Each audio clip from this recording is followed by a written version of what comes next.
একটি কবিতা লেখা হবে। তার জন্য অপেক্ষার উত্তেজনা নিয়ে লক্ষ লক্ষ উন্মত্ত অধীর ব্যাকুল বিদ্রোহী শ্রোতা বসে আছে ভোর থেকে জনসমুদ্রের উদ্যান সৈকতে। কখন আসবে কবি? এই শিশু পার্ক সেদিন ছিল না, এই বৃক্ষে ফুলে শোভিত উদ্যান সেদিন ছিল না, এই তন্দ্রাচ্ছন্ন বিবর্ণ বিকেল সেদিন ছিল না। তাহলে কেমন ছিল সেদিনের সেই বিকেল বেলাটি? তাহলে কেমন ছিল শিশু পার্কে, বেঞ্চে, বৃক্ষে, ফুলের বাগানে ঢেকে দেয়া এই ঢাকার হৃদয় মাঠখানি?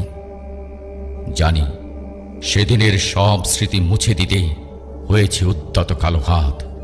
তাই দেখি কবিহীন এই বিমুখ প্রান্তরে আজ কবির বিরুদ্ধে কবি, মাঠের বিরুদ্ধে মাঠ, বিকেলের বিরুদ্ধে বিকেল, উদ্যানের বিরুদ্ধে উদ্যান, মার্চের বিরুদ্ধে মার্চ। হে অনাগত শিশু, হে আগামী দিনের কবি, শিশু পার্কের রঙিন দোলনায় দোল খেতে খেতে তুমি একদিন সব জানতে পারবে। আমি তোমাদের কথা ভেবে লিখে রেখে যাচ্ছি সেই শ্রেষ্ঠ বিকেলের গল্প। সেদিন এই উদ্যানের রূপ ছিল ভিন্নতর। না পার্ক, না ফুলের বাগান, এসবের কিছুই ছিল না।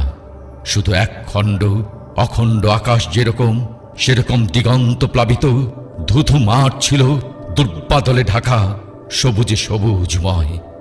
আমাদের স্বাধীনতাপ্রিয় প্রাণের সবুজ এসে মিশেছিল এই ধুধু মাঠের সবুজে। কপালে কবজিতে লাল শালু বেঁধে এই মাঠে ছুটে এসেছিল কারখানা থেকে লোহার শ্রমিক, লাঙ্গল জোয়াল কাঁধে এসেছিল ঝাঁক বেঁধে উলঙ্গ কৃষক, পুলিশের অস্ত্র কেড়ে নিয়ে এসেছিল প্রদীপ্ত যুবক, হাতের মুঠোয় মৃত্যু, চোখে স্বপ্ন নিয়ে এসেছিল মধ্যবিত্ত, নিম্ন মধ্যবিত্ত, করুণ কেরানি, নারী, বৃদ্ধ, বেশ্যা, ভবঘুরে। আর তোমাদের মতো শিশু পাতাকুড়ানিরা দল বেঁধে একটি কবিতা পড়া হবে।